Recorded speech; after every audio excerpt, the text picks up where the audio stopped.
राधे राधे। प्रणाम सभी को। वसुदेव सुतं देवं कंसचाणूरमर्दनं देवकी परमानंदं कृष्णं वंदे जगद्गुरुं। नारायण नारायण नारायण। कल हमने 19 श्लोक तक 19वें श्लोक तक का प्रसंग का वर्णन किया था। अब आगे आज 20वां श्लोक है। धृतराष्ट्र ने पहले श्लोक में अपने और पांडु के पुत्रों के विषय में प्रश्न किया था। उसका उत्तर संजय ने दूसरे श्लोक से 19वें श्लोक तक दे दिया। अब संजय भगवत गीता के प्राकट्य का प्रसंग आगे के श्लोक से प्रारंभ करते हैं। अथ व्यवस्थितान् दृष्ट्वा धातराष्ट्रान् कपिध्वज प्रवृत्ते शस्त्र संपाते धनुरुद्यम्य पांडव ऋषिकेशं तदा वाक्य निदमाह महीपते। व्याख्या। अथ इस पद का तात्पर्य है कि अब संजय भगवान श्री कृष्ण और अर्जुन के संवाद रूप भगवत गीता का आरंभ करते हैं। 18वें अध्याय के 74वें श्लोक में आए इति पद से यह संवाद समाप्त होता है। ऐसे ही भगवत गीता के उपदेश का आरंभ उसके दूसरे अध्याय के 11वें श्लोक से होता है और 18वें अध्याय के 66वें श्लोक में यह उपदेश समाप्त होता है। प्रवृत्ते शस्त्र संपाते। यद्यपि पितामह भीष्म ने युद्धारंभ की घोषणा के लिए शंख नहीं बजाया था, प्रत्युत केवल दुर्योधन को प्रसन्न करने के लिए ही शंख बजाया था।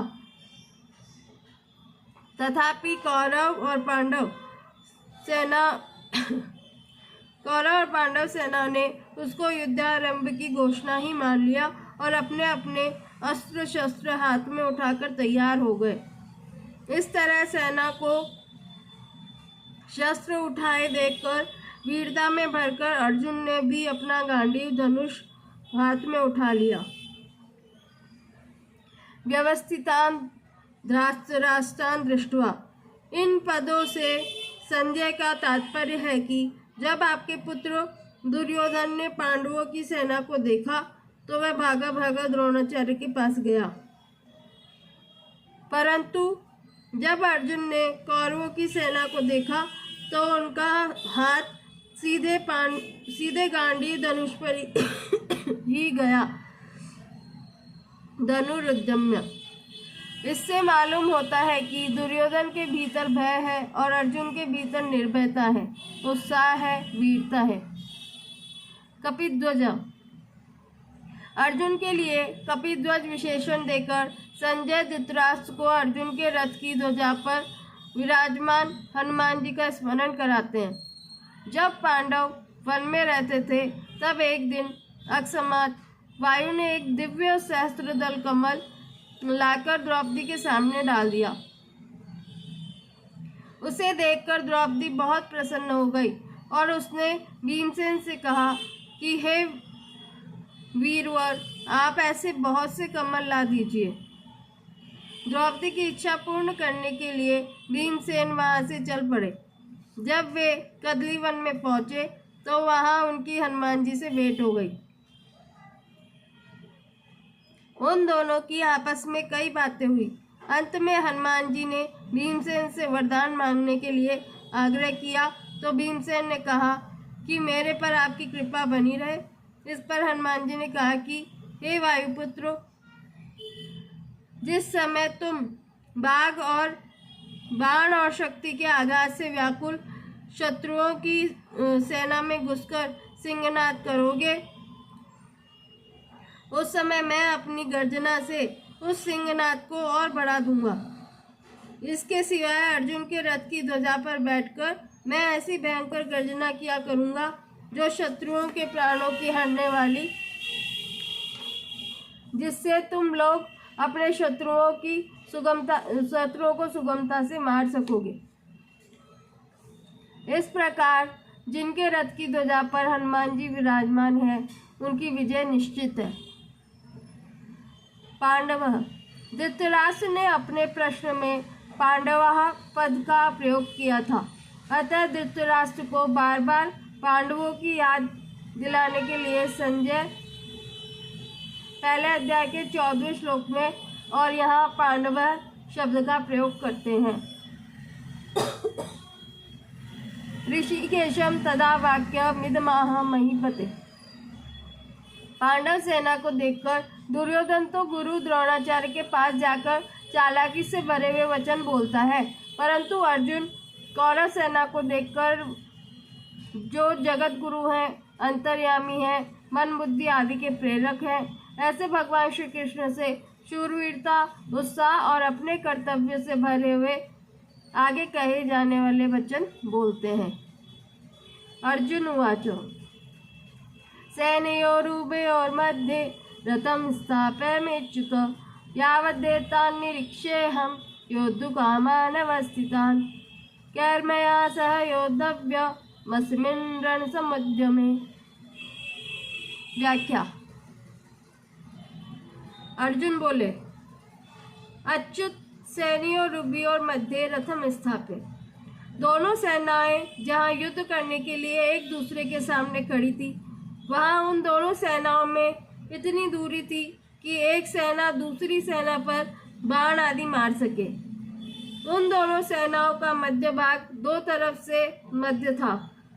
पहला, सेनाएं जितनी चौड़ी खड़ी थी उस चौड़ाई का मध्य भाग, और दूसरा, दोनों सेनाओं का मध्य भाग। जहां से कौरव सेना जितनी दूरी पर खड़ी थी उतनी ही दूरी पर पांडव सेना खड़ी थी। ऐसे मध्य भाग में रथ खड़ा करने के लिए अर्जुन भगवान से कहते हैं, जिससे दोनों सेनाओं को आसानी से देखा जा सके। सेनयोरुभयोर मध्य, ये पद गीता में 3 बार आया है। यहाँ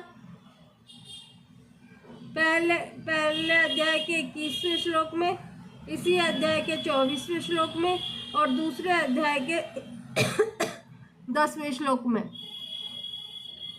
3 बार आने का तात्पर्य है कि पहले अर्जुन शूरवीरता के साथ अपने रथ को दोनों सेनाओं के बीच में खड़ा करने की आज्ञा देते हैं, पहले अध्याय का 21वां श्लोक। फिर भगवान दोनों सेनाओं के बीच में रथ को खड़ा करने के लिए करके कुरुवंशियों को देखने के लिए कहते हैं, पहले अध्याय का 24वां श्लोक। और अंत में दोनों सेनाओं के बीच ही विषाद मगन अर्जुन को गीता का उपदेश देते हैं, दूसरे अध्याय का 10वां श्लोक। इस प्रकार पहले कारण उनकी युद्ध में उपरति हो गई और अंत में उनको भगवान से गीता का महान उपदेश प्राप्त हुआ।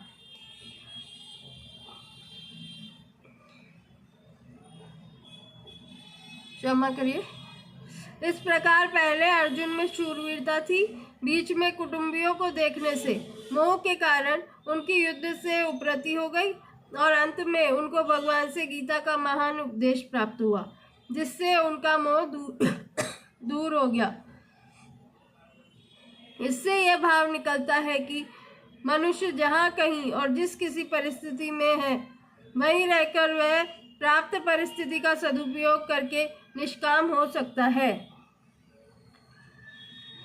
और वही उसको परमात्मा की प्राप्ति हो सकती है। कारण कि परमात्मा संपूर्ण परिस्थितियों में सदा एक रूप रहते हैं। यावदेता निरीक्ष्येऽहं रणसमुद्यमे। दोनों सेनाओं के बीच में रथ कब तक खड़ा करें? इस पर अर्जुन कहते हैं कि युद्ध की इच्छा को लेकर कौरव सेना में आए हुए सेना सहित जितने भी राजा लोग खड़े हैं, उन सबको जब तक मैं देख ना लूं, तब तक आप रथ को वहां खड़ा रखिए। इस युद्ध के उद्योग में मुझे किन किन के साथ युद्ध करना है, उनमें कौन मेरे समान बल वाले हैं, कौन मेरे से कम बल वाले हैं और कौन मेरे से अधिक बल वाले हैं, उन सबको मैं जरा देख लूं। यहाँ योद्धुकामान पद से अर्जुन कह रहे हैं कि हमने तो संधि की बात ही सोची थी, पर उन्होंने संधि की बात स्वीकार नहीं की, क्योंकि उनके मन में युद्ध करने की ज़्यादा इच्छा है। अतः उनको मैं देखूं कि कितने बल को लेकर वे युद्ध करने की इच्छा रखते हैं।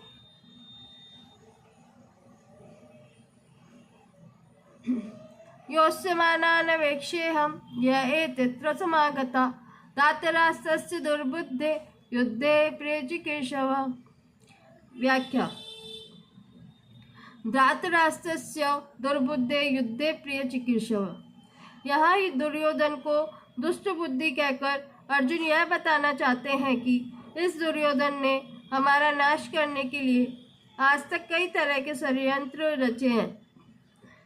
हमें अपमानित करने के लिए कई तरह के उद्योग किए हैं। नियम के अनुसार और न्यायपूर्वक हम आधे राज्य के अधिकारी हैं, पर उसको भी यह हड़पना चाहते हैं, देना नहीं चाहते। ऐसी तो इसकी दुष्ट बुद्धि है। और यहाँ आए हुए राजा लोग युद्ध में इसका प्रिय करना चाहते हैं। वास्तव में तो मित्रों का यह कर्तव्य होता है कि ऐसा काम करें, ऐसी बातें बताएं जिससे अपने मित्र का लोक परिलोक में हित हो। परंतु ये राजा लोग दुर्योधन की दुष्ट बुद्धि को शुद्ध न करके उल्टे उसको बढ़ाना चाहते हैं और दुर्योधन से युद्ध कराकर युद्ध में उसकी सहायता करके उसका पतन ही करना चाहते हैं। तात्पर्य है कि दुर्योधन का हित किस बात में है, उसको राज्य भी किस बात से मिलेगा और उसका परलोक भी किस बात से सुधरेगा, इन बातों का वे विचार ही नहीं कर रहे हैं। अगर ये राजा लोग उसको यह सलाह देते कि भाई कम से कम आधा राज्य तुम रखो और पांडवों का आधा राज्य पांडवों को दे दो, तो इससे दुर्योधन का आधा राज्य भी रहता और उसका परलोक भी सुधरता। योत्स्यमानान् वेक्षेऽहं य एतत्र समागता। इन युद्ध के लिए उतावले होने वालों को जरा देख तो लूं। इन्होंने अधर्म का, अन्याय का पक्ष लिया है, इसलिए ये हमारे सामने टिक नहीं सकेंगे, नष्ट हो जाएंगे। योत्स्यमानान् कहने का तात्पर्य है कि इनके मन में युद्ध की ज्यादा आ रही है, अतः देखूं तो सही कि ये है कौन।